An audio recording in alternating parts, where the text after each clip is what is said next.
Seventh episode begins with everybody waiting for Spencer to arrive home, whether it be at the ranch or over at Livingston Station.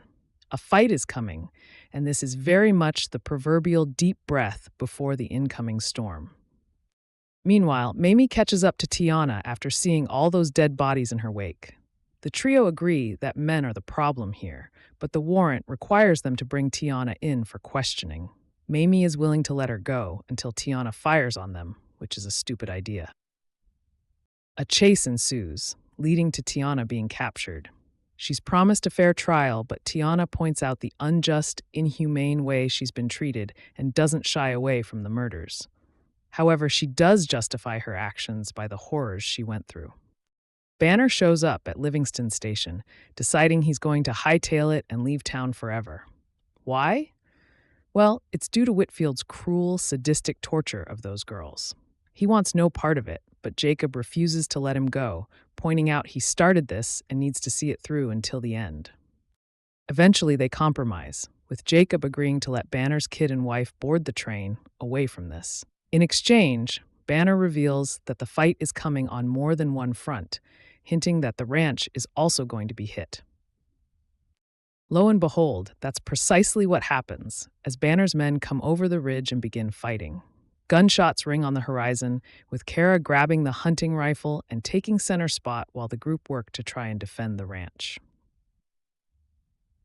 Alex finds herself continuing to struggle in her icy tomb, with the car a less than ideal spot to try and wait out the storm.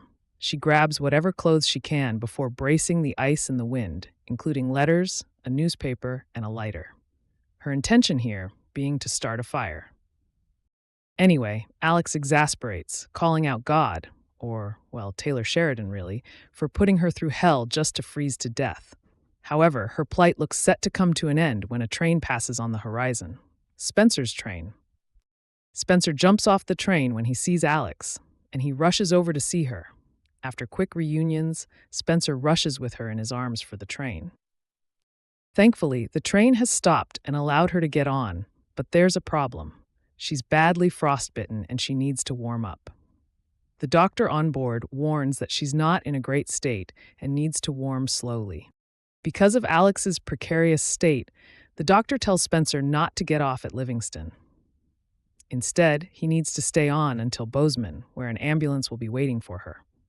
As the train pulls into Livingston Station, it doesn't take long for fighting to break out. Spencer, of all people, helps Banner's wife and child hop aboard before he's shot dead on the platform by Bill.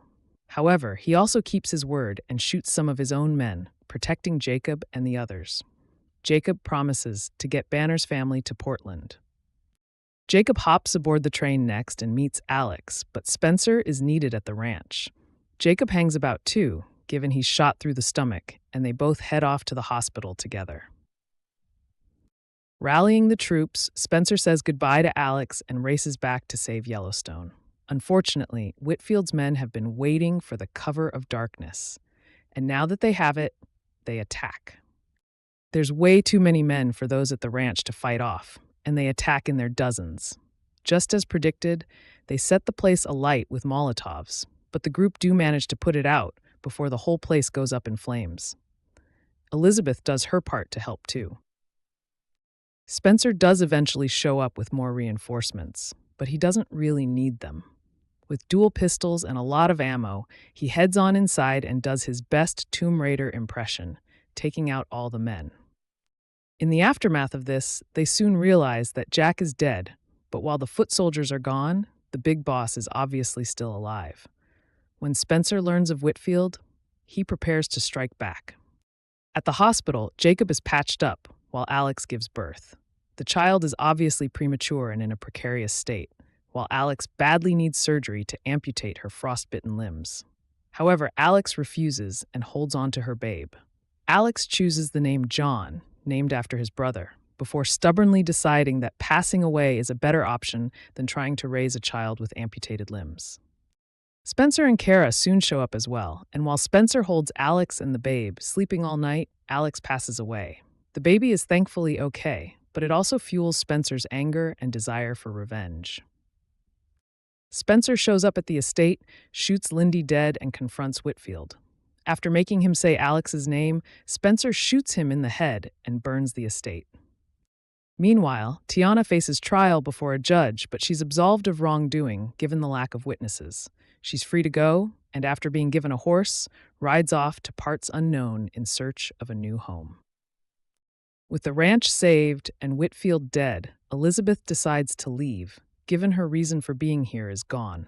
She says goodbye to Kara, while Jacob speaks to Spencer and decides not to ride out with him.